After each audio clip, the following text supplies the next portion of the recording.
پڑھیں نہیں تو یہ بیچ میں اکمل کیوں نہیں پڑھتے؟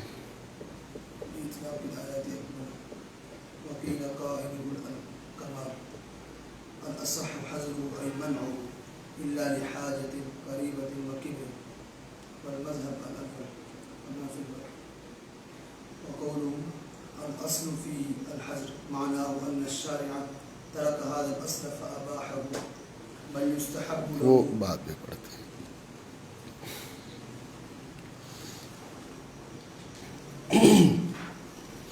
بسم اللہ الرحمن الرحیم. چونکہ ابتدائی امور جو کتاب الطلاق کے ہیں، طلاق سے متعلقہ چیزیں ہیں، وہ ابتدائی امور بیان کر رہے ہیں. احکام جو ہے ان کا ذکر آگے چل کے آتا ہے. تو ابتدا میں اس کی تعریف گزری. اب یہ سوال ہے کہ طلاق دینا اس کا حکم کیا ہے؟ ٹھیک، تو کہا ایقاعہ مباح وقیل الاصح حظرہ الا لحاجۃ. دو قول ذکر کیے. ایک قول یہ کہ طلاق دینا مباح ہے، اور دوسرا یہ ہے کہ طلاق دینا منع ہے، البتہ ازراہ حاجت مباح ہے. یعنی پہلا قول یہ ہے، ایک قول یہ ہے کہ مطلقاً مباح ہے، دوسرا قول یہ ہے کہ مطلقاً مباح نہیں ہے، برسبیل حاجت مباح ہے، بدون الحاجت منع ہے. ٹھیک ہو گیا؟ اور جو دوسرا قول ذکر کیا اس کے ساتھ الاصح بھی ذکر کیا. آپ یہ بات ذہن میں رکھیں کہ آپ نے الفاظ افتاء شاید کسی وقت میں نے آپ کے سامنے ذکر کیے ہوں. تو الفاظ افتاء میں جب صحیح آ جاتا ہے، اصح آ جاتا ہے، یہ ترجیح ہے. آپ سمجھ رہے بات کو؟ یہ ترجیح ہے. الاصح کہنا ترجیح ہے، الصحیح کہنا ترجیح ہے، اور الاشباہ وغیرہ اس قسم کے ان میں سے سب سے زیادہ وہ الفاظ راجح ہوتے ہیں جن میں لفظ فتویٰ آ جاتا ہے. ٹھیک ہے؟ تو اب الاصح جو ہے یہ ہے ترجیح. سمجھے بات کو؟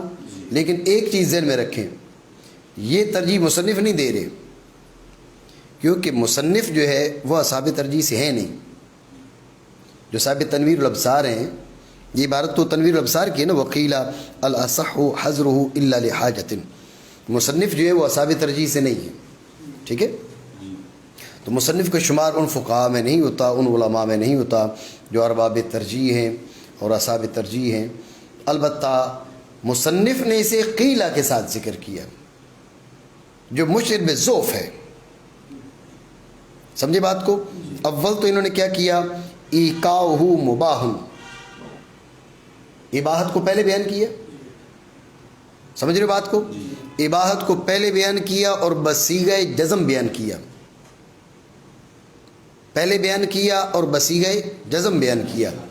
یہ جو چیز ہے پہلے بیان کرنا اور بصیغہ جزم بیان کرنا، یہ مشعر ہے کہ مصنف رحمہ اللہ تعالیٰ یہ بتانا چاہ رہے ہیں کہ اصل مسئلہ یہ ہے. یعنی اس کے رجحان کو بیان کر رہے ہیں. ہم یہ نہیں کہیں گے کہ مصنف رحمہ اللہ تعالیٰ اس کو ترجیح دے رہے ہیں.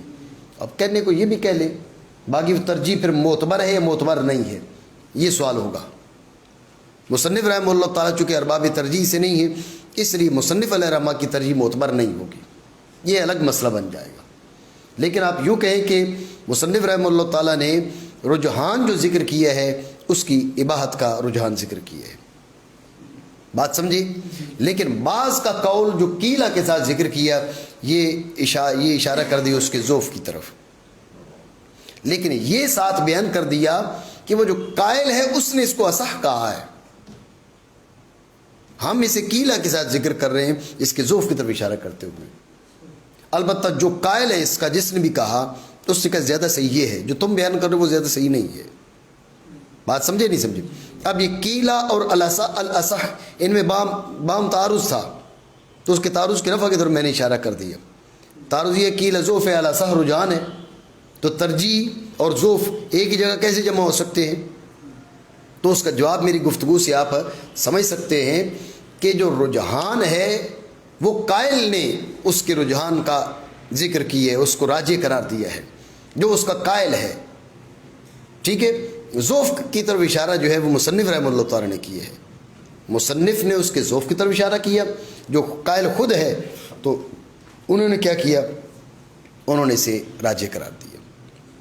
بات سمجھے نہیں سمجھے؟ تو بہرحال خلاصے گفتگو یہ ہے کہ یہاں پر مصنف رحمہ اللہ تعالیٰ نے طلاق واقع کرنے کے بارے میں دو قول ذکر کیے ہیں، ایک اباحت کا اور ایک منع الا لحاجتن کا، ایک منع الا لحاجتن کا، سمجھے آپ؟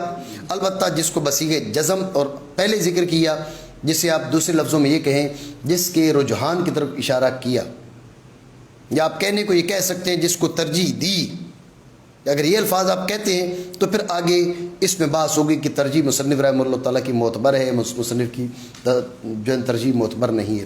مصنف رحمہ اللہ تعالیٰ چونکہ ارباب ترجیح سے نہیں ہے، اس لیے مصنف رحمہ اللہ تعالیٰ اگر ترجیح دیتے ہیں تو صرف مصنف رحمہ اللہ تعالیٰ کا ترجیح دینا، یہ جو مثلا صاحب ہدایہ جو ترجیح دے رہے ہیں، ٹھیک ہے، امام قدوری رحمہ اللہ تعالیٰ ارباب ترجیح سے ہیں، وہ ترجیح دیں تو ان کے درجے میں تو بالکل نہیں آ سکتی مصنف رحمہ اللہ تعالیٰ کی جو ترجیح ہے۔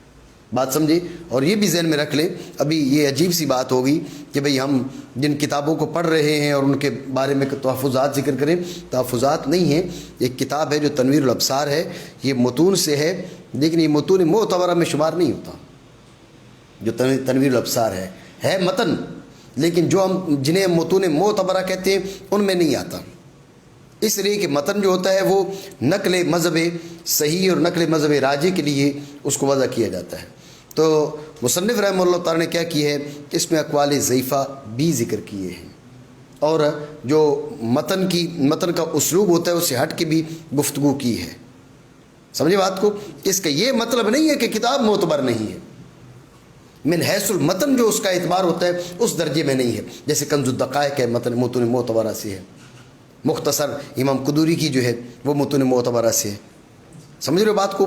تو اس درجہ میں وہ جو متون معتبرہ میں شمار کیا جاتا ہے، جو تنویر الابصار اس درجہ میں نہیں ہے، باقی متون سے ہے، اپنی جگہ اعتبار بھی ہے، یہ نہیں کہ بالکل مردود ہے، لیکن یہ ہے کہ اس درجہ کے متون معتبرہ سے نہیں ہے، کیونکہ اس میں اقوال مرجوحہ بھی مذکور ہیں۔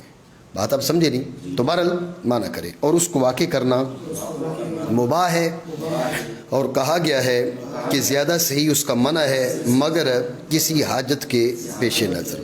ٹھیک ہو گیا؟